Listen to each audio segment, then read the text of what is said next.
সুপ্রিয় দর্শক আসসালামু আলাইকুম। আজকে আমি আপনাদের সাথে শেয়ার করব হোমমেড অরেঞ্জ পাইপিং জেল। এই জেলটি কিভাবে আপনারা 15 দিন পর্যন্ত সংরক্ষণ করতে পারবেন এবং কেক ডেকোরেশন করতে পারবেন তার A to Z টিপস সহ আজকে ভিডিওটিতে থাকবে। যদি আমার ভিডিওটি ভালো লাগে তাহলে অবশ্যই লাইক, কমেন্ট ও শেয়ার করবেন এবং আমার ভিডিওটি টেনে টেনে না দেখে সম্পূর্ণ ভিডিও দেখবেন এবং আমাকে সাপোর্ট করার জন্য আমার চ্যানেলটি সাবস্ক্রাইব করে আমার সাথে থাকবেন। আর যারা আমার চ্যানেলটি সাবস্ক্রাইব করেছেন তাদেরকে অসংখ্য অসংখ্য ধন্যবাদ। তো এর জন্য প্রথমে আমি চুলায় একটি হাঁড়ি বসিয়েছি, বসিয়ে আমি মেজারমেন্ট কাপে 1 কাপ পরিমাণ মাল্টা রস দিয়ে দিলাম। তারপরে দিয়ে দিলাম 4 টেবিল চামচ চিনি। আর মাল্টা রসটা যদি টক হয় তাহলে আপনারা 2 টেবিল চামচ পরিমাণ চিনি আরও বেশি অ্যাড করতে পারবেন। তারপরে এটা আমি চুলার জালটি ধরিয়ে দিয়েছি, দিয়ে আমি এটা নেড়ে চেড়ে নিয়েছি। দেখুন আমার এটা বলক এসে গেছে। আর আপনারা মাল্টা রস না থাকলে পানিও এর পরিবর্তে দিতে পারবেন। তারপর আমি এখানে 4 টেবিল চামচ নর্মাল পানি নিয়েছি এবং 2 টেবিল চামচ কর্নফ্লাওয়ার নিয়ে ভালোভাবে গুলিয়ে নিয়েছি। নিয়ে এখন আমি দিয়ে দিলাম, দিয়ে এখন অনবরত নাড়তে হবে, না হলে কিন্তু নিচে জমাট বেঁধে যাবে এবং দলা পাকিয়ে যাবে। তো এটা অনবরত নাড়তে নাড়তে দেখুন আমার এটা বলক আসছে এবং আমার চুলার জালটা কিন্তু একবারে নিভু নিভু করে রেখেছি। তো এই পর্যায়ে আমি এখন দিয়ে দিলাম 1/4 চা চামচ অরেঞ্জ ইমালেশন, অথবা ইমালেশন যদি হাতের কাছে না থাকে তাহলে আপনারা অরেঞ্জ এসেন্সও দিতে পারবেন।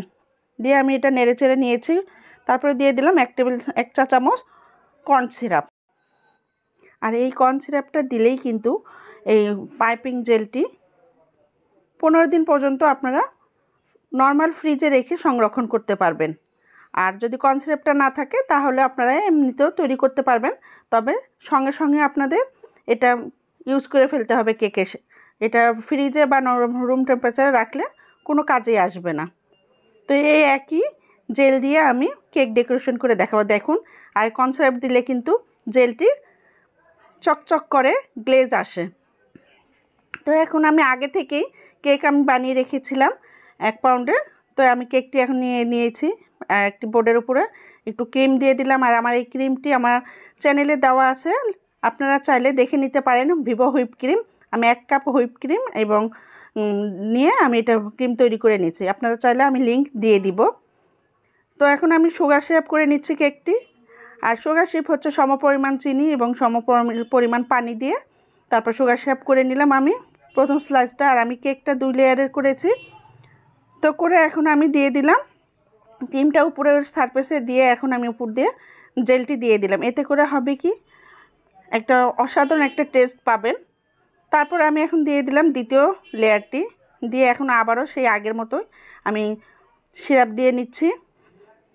আর এই সিরাপটা না দিলে কিন্তু ক্রিমটা ভালোভাবে সেট হবে না, এই জন্য কিন্তু সিরাপটা অবশ্যই দিতে হবে। তো আমি এখন আবারও উপরে ক্রিম দিয়ে দিলাম, দিয়ে আগে প্রথমে আমি একটু হালকাভাবে দিয়ে নিচ্ছি। দেখুন কিভাবে স্কিনে। তো আমি এটা হালকাভাবে দিয়ে আমি এটা ক্রাম কোট করে নিচ্ছি। তবে যারা নতুন তারা অবশ্যই চেষ্টা করবেন ক্রাম কোট করে একটু ফ্রিজে রেখে দেওয়ার জন্য। তাহলে কি হবে, উপর দিয়ে গুঁড়ি গুঁড়ি ভাব হবে না, ক্রিমটা সেট হয়ে যাবে, ফিনিশিং হবে তাড়াতাড়ি। আমি দ্রুতই একবারেই আমি করে নেব ফিনিশিংটা। তো এইভাবে আমি ক্রাম কোট করে নিয়েছি। নিয়ে এখন ক্রিম সাইডে দিয়ে দিচ্ছি প্যালেট নাইফের সাহায্যে। কীভাবে দিচ্ছি আপনারা স্ক্রিনে ফলো করলেই বুঝতে পারবেন। তো এইভাবে আপনারাও দিলে আপনাদের কেকটিও কিন্তু পারফেক্টভাবে ফিনিশিং আনতে পারবেন। তো আমি এখন এইভাবে দিয়ে দিচ্ছি। এখন আমি উপরে সারফেসে আবারও ক্রিম দিয়ে দিলাম কতটুকু, দিয়ে এখন একবারে চেষ্টা করতেছি ফিনিশিং দেওয়ার জন্য। তো আপনারা স্ক্রিনে দেখানো নিয়ম অনুসারে এইভাবে আপনারা ক্রিমটি দিয়ে নেবেন, তাহলে কিন্তু আপনাদের ক্রিমটা দ্রুত ফিনিশিং এসে যাবে। আর যদি আমার ভিডিওটি ভালো লাগে তাহলে লাইক, কমেন্ট ও শেয়ার করবেন। আর যারা আমার চ্যানেলটি সাবস্ক্রাইব করেছেন এবং আমাকে অনুপ্রেরিত করছেন লাইক, কমেন্ট ও শেয়ার করে, তাদেরকে অসংখ্য অসংখ্য ধন্যবাদ। তো দেখুন আমি উপরের সারফেসে কিন্তু আমি ক্রিমটা দিয়ে ফিনিশিং প্রায় এনেছি। তো এখন আমি একটা জিগজ্যাগ স্কেপার দিয়ে আমি একটা ডিজাইন করে নিচ্ছি। এখন উপরের সারফেসটি এখন আবারও ভালোভাবে ধৈর্য সহকারে ক্রিমটি ফিনিশিং দেওয়ার চেষ্টা করছি। তো আমার ক্রিমটা কিন্তু দেওয়া শেষ ফিনিশিং। তো এখন আমি দিয়ে দিচ্ছি পাইপিং জেল। আমি একটু আগেই যে জেলটি তৈরি করেছি সেই জেলটি দিয়ে আমি ডেকোরেশন করছি। আপনারা চাইলে পাইপিং ব্যাগে ভরেও কিন্তু এই জেলটি দিতে পারবেন। আমি কিন্তু চামিচ দিয়েই দিয়ে দিচ্ছি, এতে কোনো সমস্যা নেই। আপনারা আপনাদের সুবিধার্থে পাইপিং জেল ব্যাগে ভরেও কিন্তু এই জেলটা দিতে পারবেন। তারপর আমি জেলটি দিয়ে একটু প্যালেট নাইফ দিয়ে আবারও একটু সমান করে দিলাম। দেখুন কেকের উপরে দেওয়ার পরে কেমন গ্লেজ দিচ্ছে। এই জেলটি কিন্তু প্রতিচ্ছবি দেখা যায়, হয়তো আমার মোবাইলে লাইটিংয়ের কারণে হয়তো আপনারা বুঝতে পারছেন না, কিন্তু আমি বাইরে থেকে দেখছি। তারপরেও দেখুন স্ক্রিনে ফলো করলেই বুঝতে পারবেন। আমি এই ডিজাইনটা দিলাম, ক্রিম দিয়ে একটা বটার দিয়ে দিলাম। দেখুন প্রতিচ্ছবি কিন্তু দেখা যাচ্ছে।